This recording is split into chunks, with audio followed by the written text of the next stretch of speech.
বাগানের আপডেট হচ্ছে। আমার মটরশুঁটিতে ফুল দেখা যাচ্ছে,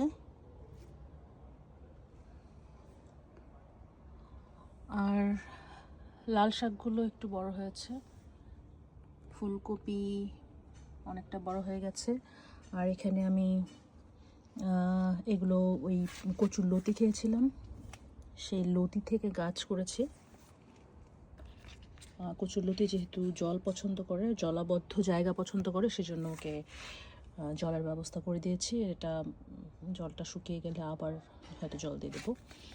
আর এখানে বুশ বিনসের মনে হচ্ছে ফুল দেখা যাচ্ছে, দেখা যাক এগুলো ফুল না পাতা।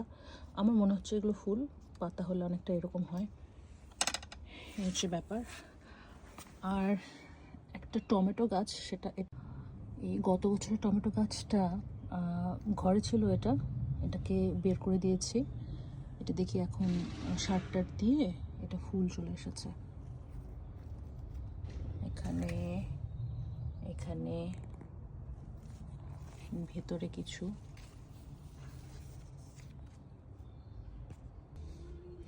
আর আমার ফুলের টবে এবার গত বছর ফুল লাগানো হয়নি, সব সবজি লাগিয়েছিলাম। এবার কিছু ফুল লাগিয়েছি, কারণ আমি দেখলাম যে আসলে পাখি এবং মৌমাছিদের কথাও একটু ভাবা উচিত।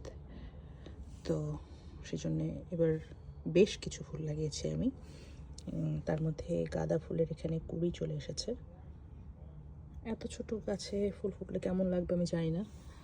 এগুলো কসমস। আর এখানে কিছু সূর্যমুখী টাইপ গাছ লাগিয়েছি।